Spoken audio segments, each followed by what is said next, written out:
Yo, what is up everyone, zKarmaa here, and welcome back to another Borderlands 3 build video. Today I bring you guys an Elemental Ricochet Amara build, and this build is going to focus on the interaction that happens when you combine weapons that ricochet extra projectiles to nearby enemies with anointments that provide you with bonus elemental damage. They can come from the weapons themselves, from your shield, from grenade, or also it works with skills like infusion or forceful expression that also provide you with extra elemental damage. So before I get into this build, if you guys found this video informative or helpful in some way, a like rating will be greatly appreciated, and if you want to subscribe for more content, that'll be awesome as well. So anyways, without further ado, let's just get straight into it. So the way I'm going to present this video to you guys is, first of all, I'm going to show you this interaction really quickly, just a quick overview. And then after that, I'll just breeze through the skill tree for anyone that just wants to see the skill trees. And after that, I'll talk about the synergies with some gameplay in the background. So first off, I'm going to show you what happens when I hit a critical hit with this Rowan's Call. I get 2 projectiles that are created. And if I activate my action skill, I should get 2 additional with this anointment. Then 2 more with this, so that's a total of 6. And then 2 more with this, that's a total of 8. So if I activate my action skill, that should give me 8 projectiles that are being created. And I can increase that even more with infusion, which will give me 2 more, and forceful expression, which will give me an additional 2. In this video, I'm not going to use forceful expression, so we will be doing 10 projectiles in total. Anyways, let's get straight into the skill tree, and what we're going to do here is put 1 point into infusion. That's all we need just for that extra projectiles. Then we're going to max out Anima, Tempest, get 3 points here, put 1 point into Dread, Deep Well, max out Indiscriminate, get 1 point into Wildfire, and 2 points into Sustainment. As for the green tier, we're going to get 3 points into Personal Space, as we already explained in a previous video that this skill is very important. And finally, for the blue tree, we're going to max out Do Harm, Transcend, 5 points into Restless, 2 points into Alacrity, 3 points into Wrath, 3 into Laid Bare, max out from Rest, 1 point into Remnant, and finally 1 point into Avatar. For the action skill augment, make sure to pick Stillness of Mind, and for your action skill, we're going to be using Ties That Bind. Now let's talk about the weapons, and for this video in the gameplay that you're about to see, I'm going to be using a Queen's Call, 2 Rowan's Call, and a Wedding Invitation. This Wedding Invitation does not have that ricochet interaction, but I strongly recommend that you have a strong weapon in your inventory so you can take advantage of this skill over here called Remnant. With this skill, any overkill damage is going to be applied to a nearby enemy. And also, whenever you use Ties That Bind and shoot one of the targets with this weapon, everyone else is just gonna die. So it's always a good idea to have an overpowered weapon by your side. As for other weapons that you can use Lucian's Call. As you can see, this also creates additional projectiles. You can use an optimized Q system, optimized end system, you can use a carrier, you can even use a recursion. You don't necessarily need to use a driver for the recursion, it's still gonna obliterate everything. So just any weapons that create additional projectiles is good for this build. Moving on to the grenade and shield, we already talked about this a little bit, but basically you want a grenade and shield with these anointments that give you bonus elemental damage. Just keep in mind that these 2 anointments are the same, so make sure they don't have the same elements. So if my grenade is corrosive, as long as my shield doesn't have corrosive as well, we should be fine. As for the artifact, you can use any artifact you'd like as long as it's a Victory Rush artifact. I personally like using a Snowdrift because I just like moving around the map fast.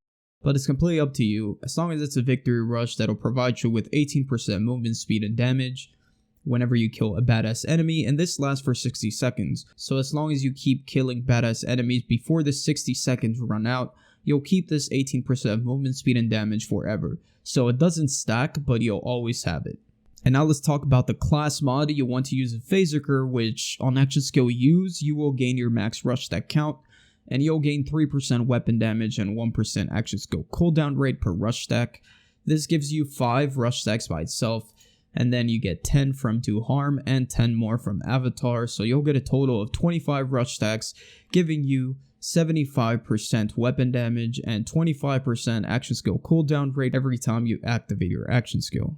And now let's talk about the skills that are important. We're not going to talk about every single skill, but let's just talk about the important skills with some gameplay in the background. So Anima, Tempest, and Infusion. These three skills are basically your elemental skills.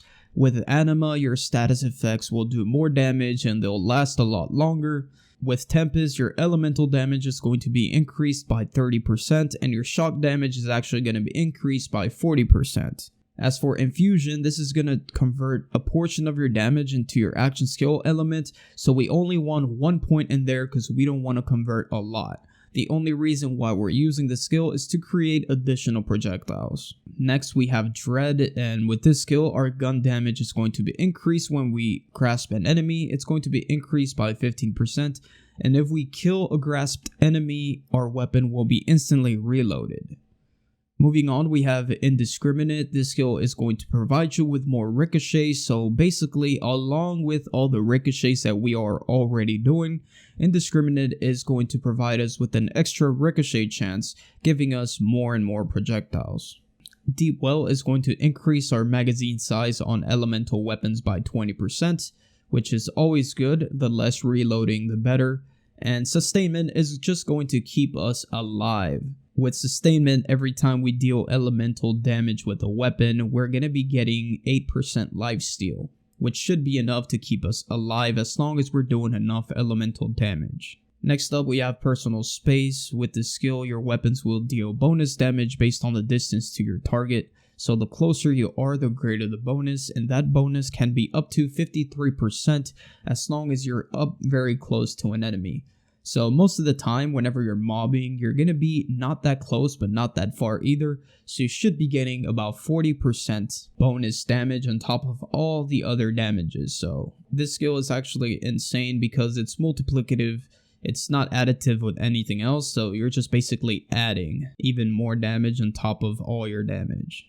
Next up, we have Do Harm, and Do Harm is going to be a very important skill here because first of all, it's going to provide us with our first 10 rush stacks that we need for our Phaser class mod. And Do Harm is basically going to provide us with the ability to gain those rush stacks. Activating your action skill will consume every single rush stack. So for every stack of rush that you consume, your action skill damage will be temporarily increased by 4.5% per stack consumed. And since we're using ties that bind, every damage that is shared is considered action skill damage, so our damage overall is just going to skyrocket. Especially if you fake grasp a lot of times to the ground, you can stack this up to like 99 Do Harm stacks, so basically you'll just be getting a ton of action skill damage. Moving on, we have Alacrity, and Alacrity is going to provide us with extra reload speed for every stack of rush. It's just going to help us increase our DPS along with From Rest. From Rest increases fire rate and charge time, which also increases your damage per second. Moving on, we have Transcend. After activating your action skill, you'll gain increased critical hit damage of 27%. So since we're using this Ricochet build, we're always hitting critical hits. This is going to come in handy every single time. As for Restless, this is just going to allow us to have our action skill up most of the time, so we'll have our action skill ready to use in almost any situation. Next up, we have Wrath and Laid Bare. These two skills are going to provide us with a lot of extra damage. With Laid Bare, we're going to get 20% gun damage just like that. And when we use our action skill, we're also going to gain an additional 20% for 8 seconds. As for Laid Bare, whenever an enemy is affected by your action skill, they're going to take increased damage from all sources, and this is going to be a 25% increased damage.